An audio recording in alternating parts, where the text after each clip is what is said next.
नमस्कार, अस्सलाम वालेकुम, सत श्री अकाल, जय झूलेलाल।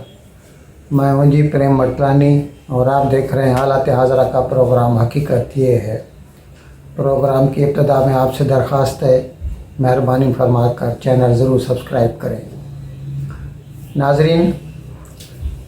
आईफोन जो कि एप्पल कंप्यूटर्स वाले स्मार्टफ़ोन बनाते हैं, नॉर्मली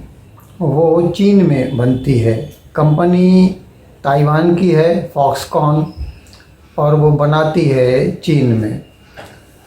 लेकिन कुछ सालों से अब ये फ़ोन हिंदुस्तान में भी बनना शुरू हो गई है। और यहाँ तक कि अभी ये जो आईफोन 14 लॉन्च की गई,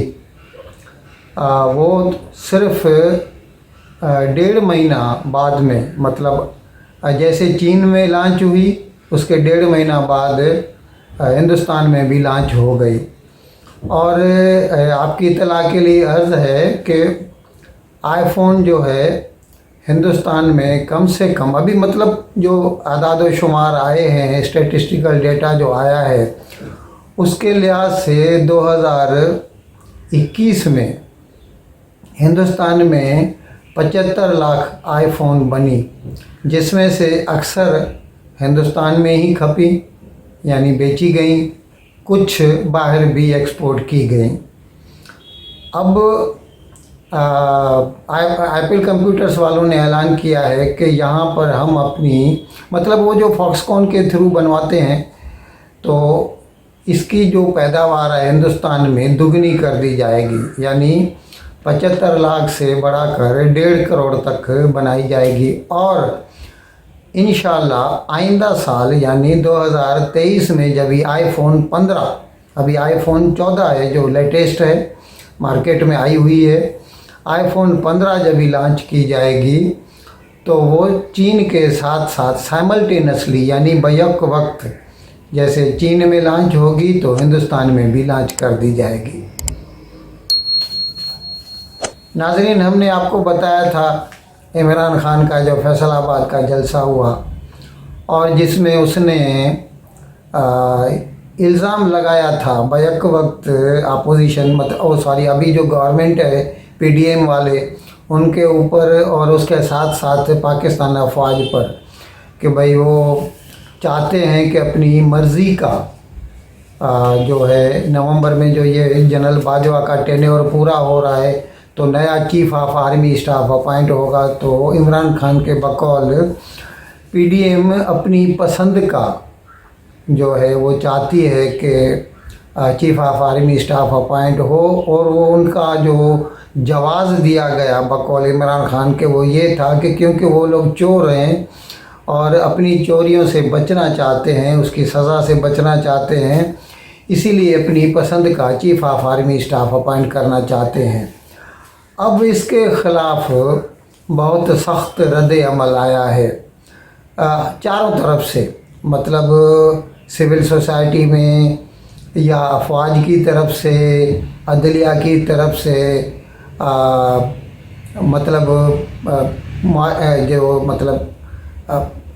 नशरियात के जो भी ज़राए हैं उन सब की तरफ से जो जवाब आया है, इसका जो रिएक्शन आया है वो बहुत सख्त आया है। आईएसपीआर ने तो सीधा सीधा कह दिया कि हमें इस बात पर बहुत गुस्सा है, ये जो इमरान खान ने ऐसा कहा है, क्योंकि बकौल उनके एक तो इससे सीधा सीधा जो है अफवाज में जो भी चीफ ऑफ आर्मी स्टाफ आता है उसकी इंटीग्रिटी पर शक किया जाता है, यानी उसकी ईमानदारी पर, कि भाई वो ज़ाहिर है अगर दूसरे बेईमानों को वो उसका दिफा करेगा तो ज़ाहिर है वो ख़ुद भी बेईमान ही होगा। तो ये एक लिहाज से अफवाज की इंटीग्रिटी पर सवाल या निशान खड़ा करना है। और उसके साथ साथ अभी अदलिया में, इस्लामाबाद हाई कोर्ट में एक पिटीशन है, वो जो इमरान खान की तरफ से, यानी उसके आदमियों पीटीआई की तरफ से जो पेश की गई है, जिसमें इमरान खान की जो तकारीर हैं उसकी लाइव कवरेज पर जो पाबंदी लगाई गई थी पेमरा की तरफ से, तो उसके ऊपर बात करते हुए इस्लामाबाद हाई कोर्ट का जो चीफ जस्टिस है, जस्टिस अतर मिनल्ला, अभी वो तो खैर इसलिए लगाई गई थी क्योंकि जनाब इमरान खान ने एडिशनल सेशन जज ज़ेबा चौधरी को धमकी दी थी और उसके साथ साथ इस्लामाबाद के आईजी और डीआईजी को भी धमकी दी थी। अभी जब उसने फिर ये अफवाज की इंटीग्रिटी पर जो सवालिया निशान खड़ा किया तो जस्टिस अतर मिनल्ला ने पीटीआई के वकील से पूछा, आपका जो इमरान खान है वो कुछ भी कह देता है जब माइक पे आता है, तो अफवाज को भी नहीं छोड़ता, अदलिया को भी नहीं छोड़ता, किसी अदारे को उसने नहीं बख्शा है। इसके बावजूद आप चाहते हैं कि उसकी जो तकारीर हैं वो लाइव ब्रॉडकास्ट हों। खैर ये अलग बात है क्योंकि ये पहले वो फैसला कर चुके हैं कि अभी ये लाइव नशर होंगी, लेकिन अभी वो क्या है कि सुप्रीम कोर्ट ने इसके लिए कुछ गाइडलाइंस बनाई हैं, या इसको बोल सकते हैं स्टैंडर्ड ऑपरेटिंग प्रोसीजर SOPs बनाए हैं, जिसमें कुछ टाइम लैग देकर उसकी तकारीर नशर की जा सकती हैं। अच्छा, फिर सवाल ये पैदा होता है कि जनाब इमरान खान जब ये कहते हैं कि अपनी पसंद का जब कोई भी सियासतदान, अभी यहाँ पर उन्होंने इल्ज़ाम लगाया है नून लीग के ऊपर कि वो अपनी पसंद का चीफ ऑफ आर्मी स्टाफ लाएगा तो फिर वो अपने ख़िलाफ़ जो भी कानूनी कार्रवाई होने से बच जाएगा। तो इसको अगर हम तारीख़ के पस मंज़र में देखें तो हमें तो ऐसी कोई भी बात दिखाई नहीं देती, क्योंकि मुख्तलिफ़ मराहिल में तारीख़ के मुख्तलिफ़ मराहिल में मुख्तलिफ़ सियासतदानों ने अपनी अपनी पसंद के chief of army staff appoint किए और उसके बाद उनके साथ क्या हुआ ये सब लोगों के आगे है। जुल्फ़िकार अली भुट्टो ने जनरल ज़ियाउल हक़ को सीनियरिटी में 5वें नंबर पर था, फिर भी उसको चीफ ऑफ आर्मी स्टाफ बनाया और उसी जनरल ज़ियाउल हक़ ने भुट्टो को हटाया, जेल में रखा, उसके ऊपर झूठा मुकदमा लगाया और फिर उसको फांसी देकर ही दम लिया। ये है अपनी पसंद का चीफ ऑफ आर्मी स्टाफ लगाना। अच्छा, आइए अभी नवाज़ शरीफ की तरफ। नवाज़ शरीफ परवेज़ मुशर्रफ को उसने अपॉइंट किया